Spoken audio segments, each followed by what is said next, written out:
Rumi said, if words come from the heart, they will enter the heart. Last year, I spent 145 days walking across the land I call home. I started at the edge of the sea and walked through heat, dust and rain until I reached the soft snow of my beloved Kashmir. I wanted to know precisely what it was that I loved. Was it this land? Was it a people? Was it a set of ideas? Almost immediately after I began walking, my knee started to pain. Like a hungry wolf, it would follow me everywhere I went, waiting for me to stop. And then I started to notice something.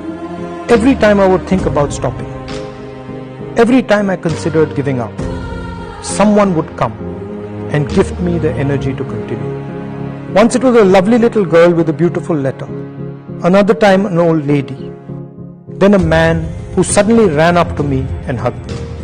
It was as if a silent energy kept helping me. There was always a din in the space where we were, with loud slogans, clicking cameras, and people pushing and shoving. Then one day, I felt a silence I had never felt before. I could hear nothing but the voice of the person holding my hand and talking to me. He was a farmer, and he spoke about his crop.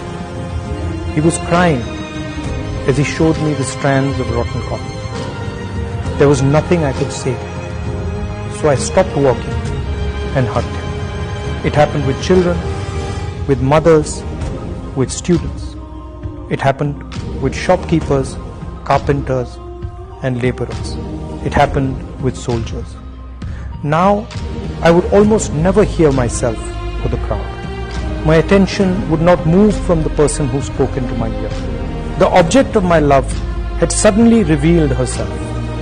My beloved Bharat Mata was not a land. It wasn't a set of ideas.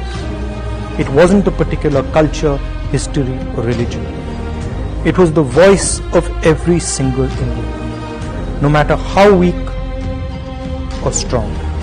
India was the happiness, the fear, and the pain hidden deep inside all the voices. To hear India, my own voice, my desires, my ambitions had to fall silent. India would speak to one of her own, but only if one was humble and completely silent. How simple it had turned out to be.